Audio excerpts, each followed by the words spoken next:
श्री राम। वाल्मीकि द्वारा लिखित रामायण का तीसरा सर्ग।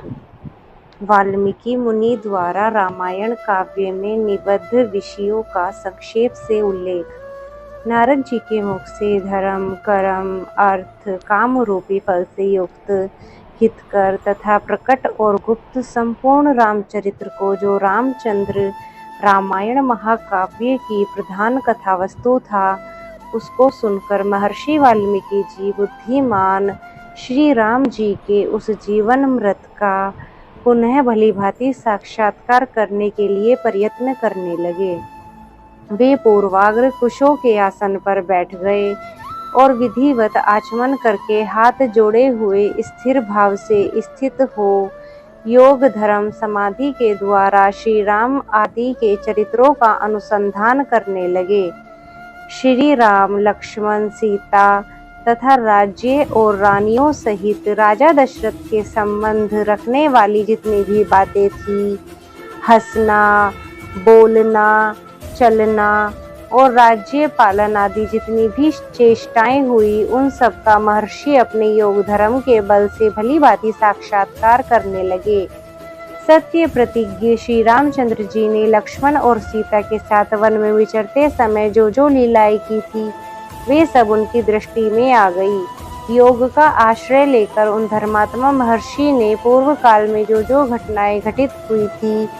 उन सभी को वहां हाथ पर रखे हुए आंवले की तरह प्रत्यक्ष देखा। सबके मन को प्रिय लगने वाले भगवान श्री राम के संपूर्ण चरित्रों का योग, धर्म, समाधि के द्वारा यथार्थ रूप से निरीक्षण करके महाबुद्धिमान महर्षि वाल्मीकि ने उन सब महाकाव्य का रूप देने की चेष्टा की। महात्मा नारद जी ने जैसे पहले वर्णन किया था, उसी क्रम से भगवान वाल्मीकि मुनि ने रघुवंश विभूषण रामचंद्र जी के चरित्र विषयक रामायण काव्य का निर्माण किया। जैसे समुद्र सब रत्नों की निधि है, उसी प्रकार यह महाकाव्य गुण, अलंकार एवं ध्वनि आदि रत्नों का भंडार है। इतना ही नहीं, यह संपूर्ण श्रुतियों के सारभूत अर्थ का प्रतिपादक होने के कारण सबके कानों को प्रिय लगने वाला तथा सभी के चित्त को आकृष्ट करने वाला है। यह धर्म, अर्थ, काम, मोक्ष रूपी गुणों फलों से युक्त तथा इसका विस्तार पूर्वक प्रतिपादन एवं दान करने वाला है। श्री राम के जन्म, उनके महान पराक्रम, उनकी सर्वा अनुकूलता, लोकप्रियता, क्षमा, सौम्य भाव तथा सत्यशीलता का इस महर्षि ने इस महाकाव्य में वर्णन किया है। विश्वामित्र जी के साथ श्री राम, लक्ष्मण के जाने पर जो उनके द्वारा नाना प्रकार की विचित्र लीलाएं तथा अद्भुत घटनाएं घटित हुई थी, उन सब का इसमें महर्षि ने वर्णन किया है। श्री राम के द्वारा मिथिला में धनुष तोड़े जाने तथा जनक नंदिनी सीता और उर्मिला आदि के विवाह का भी इसमें चित्रण किया गया है। श्री राम परशु संवाद, दशरथ नंदन श्री राम के गुण, उनके अभिषेक, कैकेयी की दुष्टता, श्री रामचंद्र जी का राज्याभिषेक में विघ्न, उनके वनवास, राजा दशरथ के शोक विलाप और परलोक गमन, प्रजाओं के विषाद, साथ जाने वाली प्रजाओं को मार्ग में छोड़ना, निषाद राज गुहू के साथ बात करने तथा सूत सुमंत को अयोध्या लौटाने आदि में भी इसका उल्लेख किया गया है। श्री राम आदि गंगा के पार जाना, भरद्वाज मुनि का दर्शन, भरद्वाज मुनि की आज्ञा लेकर चित्रकूट जाना, वहां पर नैसर्गिक शोभा का अवलोकन करना, चित्रकूट में कुटिया बनाना, उसमें निवास करना, वहां भरत का श्री राम से मिलने के लिए आना, उन्हें अयोध्या लौट चलने के लिए प्रसन्न करना, मनाना, श्री राम जी के द्वारा पिता को जलांजलि दान, भरत द्वारा अयोध्या के राज सिंहासन पर श्री रामचंद्र जी की श्रेष्ठ पादुकाओं का अभिषेक एवं स्थापन, नंदीग्राम में भरत का निवास, श्री राम जी का दंडकारण्य में गमन, उनके द्वारा विराध का वध, शरभंग मुनि का दर्शन, सुतीक्ष्ण के साथ समागम, अनुसुईया के साथ सीता देवी का कुछ काल तक स्थिति, उनके द्वारा सीता को अंगराग समर्पण, श्री राम आदि के द्वारा अगस्त्य का दर्शन,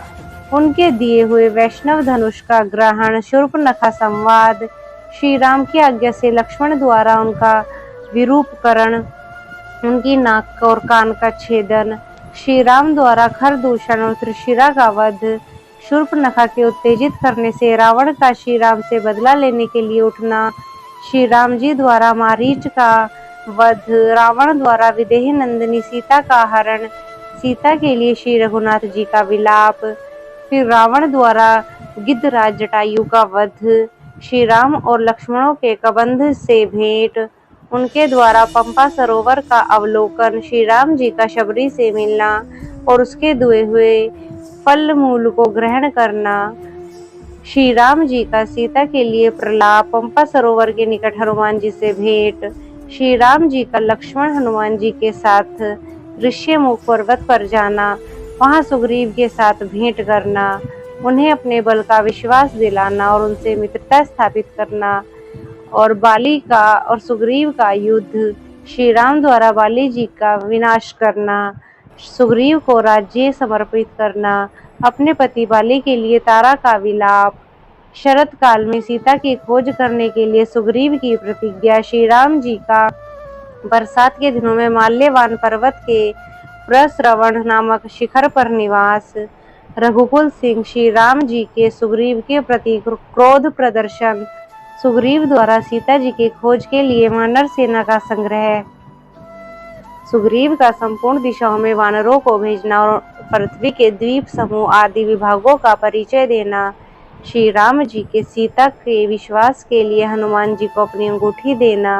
वानरों के ऋक्षबिल स्वयं प्रभा गुफा का दर्शन, उनका प्रायोपवेशन, प्राण त्याग के लिए अनशन, संपाति से उनकी भेंट और बातचीत, समुद्र लांघने के लिए हनुमान जी का महेंद्र पर्वत पर चढ़ना, समुद्र को लांघना, समुद्र के कहने से उठे हुए मैनाक का दर्शन करना, इनको राक्षसी का डांटना, हनुमान जी द्वारा छाया ग्रहणी सिंही का दर्शन व निधन, लंका के आधारभूत पर्वत त्रिकूट का दर्शन, रात्रि के समय लंका में प्रवेश, अकेला होने के कारण अपने कर्तव्यों पर विचार करना, रावण के मध्यपान स्थान में जाना, उनकी अंतःपुरी स्त्रियों को देखना, हनुमान जी का रावण को देखना, पुष्पक विमान का निरीक्षण करना, अशोक वाटिका में जाना और सीता जी के दर्शन करना, पहचान के लिए सीता जी को अंगूठी देना और उनसे बातचीत करना, राक्षसियों द्वारा सीता को डांट फटकार कर त्रिजटा को श्री राम के लिए शुभ सूचक स्वप्न का दर्शन, सीता जी का हनुमान जी को चूड़ामणि प्रदान करना, हनुमान जी का अशोक वाटिका के वृक्षों को तोड़ना, राक्षसियों का भागना, रावण के सेवकों द्वारा हनुमान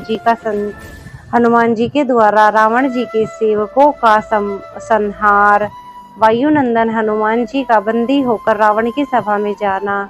उनके द्वारा गर्जन और लंका का दाह, फिर लौटती बार समुद्र को लांघना, वानरों का मधुवन में आकर मधुपान करना, हनुमान जी का श्री रामचंद्र जी को आश्वासन देना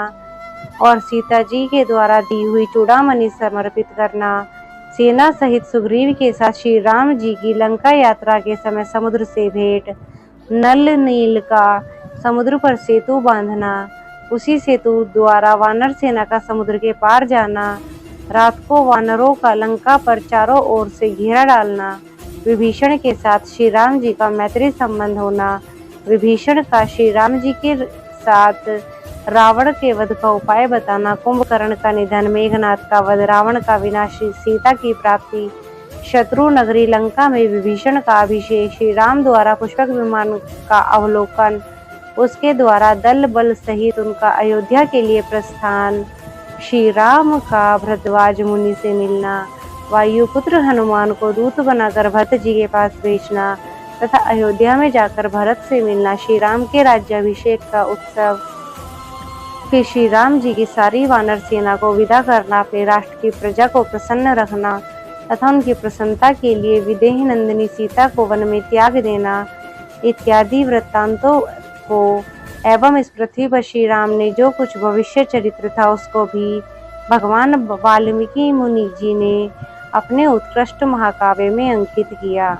इस प्रकार श्री वाल्मीकि द्वारा निर्मित आर्ष रामायण आदि काव्य के बाल कांड का तीसरा सर्ग पूरा हुआ। जय श्री राम, जय श्री राम।